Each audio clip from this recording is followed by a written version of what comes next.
الشيطان الرجيم. بسم الله الرحمن الرحيم. ياسين والقرآن الحكيم إننا من المرسلين على صراط مستقيم تنزيل العزيز الحكيم لتنزل القوم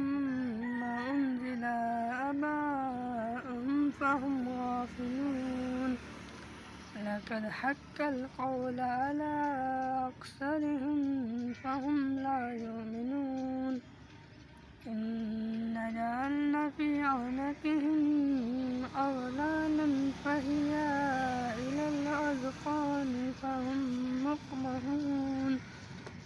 وجعلنا من بين أيديهم سدا ومن خلفهم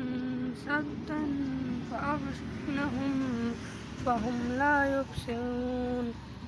وسواء عليهم أأنذرتهم أم لم تنذرهم لا يؤمنون إنما تنذر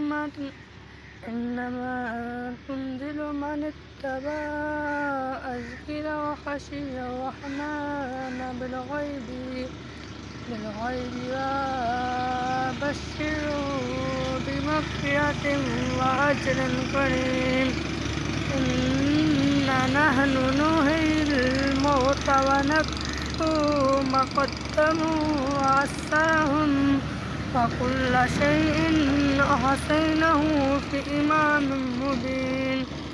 واضرب لهم مثلا أصحاب القرية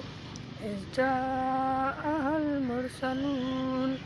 إذ أرسلنا عليهم اثنين فكذبوهما فعززنا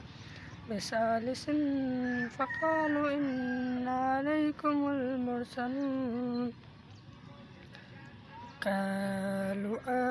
قالوا ما أنتم إلا بشر مثلنا وما أنزلنا الرحمن من شيء إن أنتم إلا تكذبون قالوا ربنا يعلم إنا إليكم لمرسلون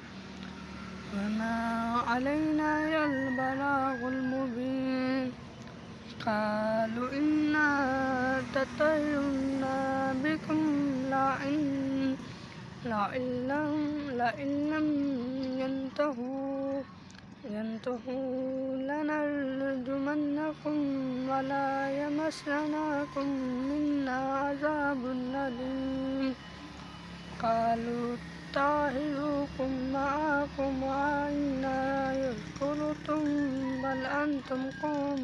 مسرفون وجاء من أقصى المدينة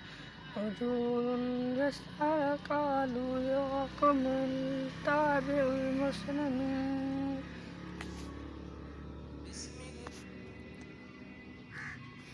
اتبعوا من لا يسألكم أجرا وهم مهتدون وما لي لا أعبد الذي فطرني وإليه ترجعون أأتخذ من دونه التي إن يرد الرحمن بضرة لا تغني عني شفاعتهم شيئا ولا ينقذون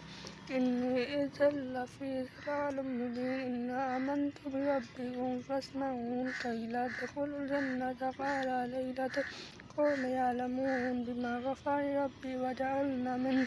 المكرمين وما أنزلنا على قوم من بعد من جند من السماء وما كنا منزلين إن كانت إلا صيحة واحدة فإذا هم خامدون يا سحلة العباد ما يأتيهم من رسول إلا كانوا به يستهزئون ألم يروا كم أهلكنا قبلهم من القرآن وأنهم إليه لا يرجعون وإن كل لما جميع لدينا محضرون وأحيا لهم الأرض الميتة أحييناها وأخرجنا منها حبا منه يأكلون। आज के लिए बस यही आयत काफ़ी हैं, बाकी आयत कल।